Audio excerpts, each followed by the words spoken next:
Hello welcome back to Advik mum pregnancy caring.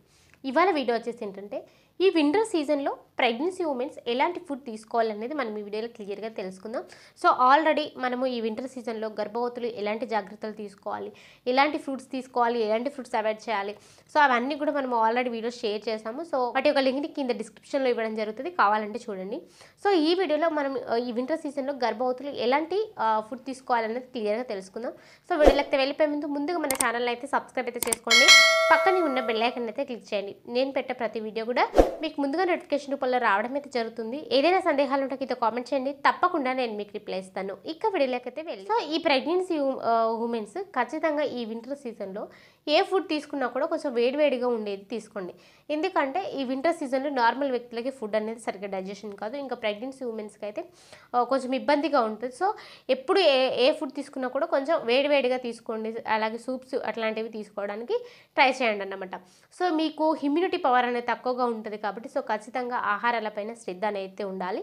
So ఎలాంటి ఆహారాలు తీసుకోవాలని నేను ఇప్పుడు క్లియర్ చేస్తాను. సో ముఖ్యంగా ప్రోటీన్స్కి సంబంధించిన ఫుడ్స్ అయితే తీసుకోండి.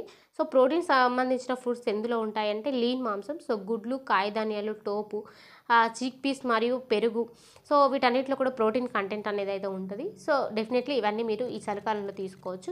అలాగే కొవ్వులు, సో కొవ్వులు అనేవి ఎందులో ఉంటాయంటే అవకాడాలు, అలాగే బాదం, వాల్నట్, చియా, ఫ్లాక్స్, గుమ్మడికాయ గింజలు.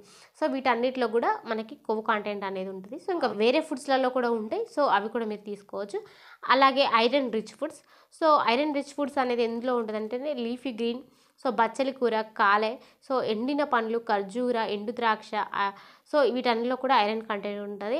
ఈ ఐరన్ అనేది ఏంటి అంటే సో మనకి నీరసం అనేది కొంచెం కాకుండా అండ్ మనకి బ్లడ్ ఇంక్రీజ్ అవ్వడానికి, అలాగే బేబీ ఎదుగుదలకి చాలా తోడ్పడుతుంది అన్నమాట. అండ్ కాల్షియం అనేది మనకి ఎక్కువగా పాలకు సంబంధించిన వాటిలో ఉంటాయి. సో పాలు, జున్ను, ఇందులో పెరుగు, వీటన్నిటిలో కూడా కాల్షియం ఉంటుంది. సో ఇవి మీరు తీసుకోవచ్చు.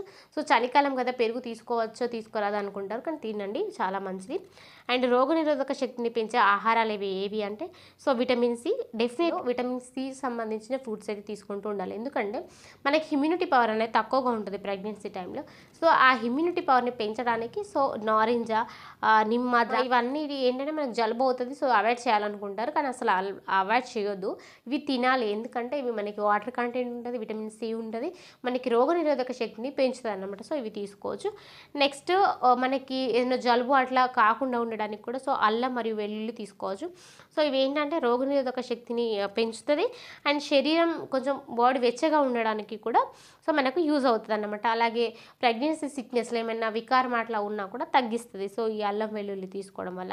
అలాగే పసుపు, సో డెఫినెట్లీ మనం కర్రీస్ అన్నింటిలో కూడా పసుపు యూజ్ చేస్తూ ఉంటాం. మీకు జలుబైనా కూడా కొంచెం లైట్గా పసుపు వేసుకుని ఆవిరి పట్టుకోవచ్చు. ఏంటంటే ఇందులో యాంటీ ఇన్ఫ్లమేటరీ లక్షణాలు ఉంటాయి కాబట్టి సో ఇవి రోగనిరోధక శక్తిని పెంచుతాయి అండ్ కీళ్ళ ఆరోగ్యానికి తోడ్పడతాయి అన్నమాట.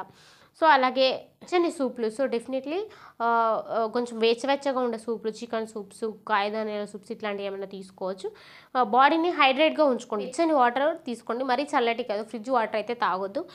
నార్మల్గా మీరు గోరువెచ్చని వాటర్ తాగండి, అది మీకు చాలా మంచిది. అండ్ హెర్బల్ టీలు అంటే సో అల్లం టీ అట్లా తీసుకోవచ్చు. వెచ్చని పాలు, సో అందులో కొంచెం పసుపు వేసుకుని తాగినా కూడా మంచిదే అన్నమాట. అలాగే కూరగాయలు, సో కూరగాయలకు వచ్చేటప్పటికి క్యారెట్లు, టర్నిప్లు, చీలకడ దుంపలు, అలాగే బ్రోకలీ మరియు కాలీఫ్లవర్స్ ఇవన్నీ తీసుకోవచ్చు. అలాగే పండ్లకు వచ్చేటప్పటికి ఫైబర్ కంటెంట్ ఉన్నాయి తీసుకోండి, ఎందుకంటే మీకు మలబద్ధక సమస్య ఉన్నా కూడా అది తగ్గడానికి మీకు చాలా అవసరం ఫైబర్ కంటెంట్ ఉన్న ఫ్రూట్స్.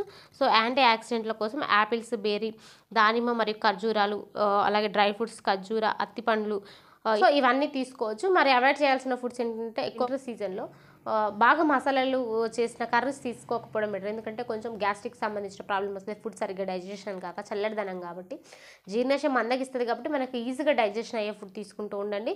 సో తీసుకునే ఫుడ్ అనేది కొంచెం ఎక్కువ సార్లు తీసుకోండి అనమాట. సో అంటే మీరు ప్రతిరోజు 3 సార్లు తీసుకునేది దాన్నే కొంచెం ఎక్కువగా అంటే 5 times 6 times అట్లా కొంచెం ఎక్కువ సార్లు తీసుకుంటే మీకు డైజెషన్ సిస్టమ్ అనేది మంచిగా ఉంటుంది, ఈజీగా డైజెషన్ అవుతుంది అనమాట.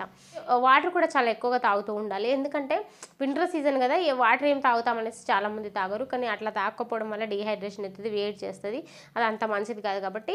అలాగే ఆమ్నెటిక్ ఫ్లూయిడ్ లెవెల్స్ కంట్రోల్లో ఉండవు కాబట్టి మంచిగా వాటర్ కంటెంట్ అయితే తీసుకోండి. ఇంకా ఏమైనా సందేహాలు ఉంటే కింద కామెంట్ చేయండి, తప్పకుండా నేను మీకు రిప్లై ఇస్తాను. Thank you so much.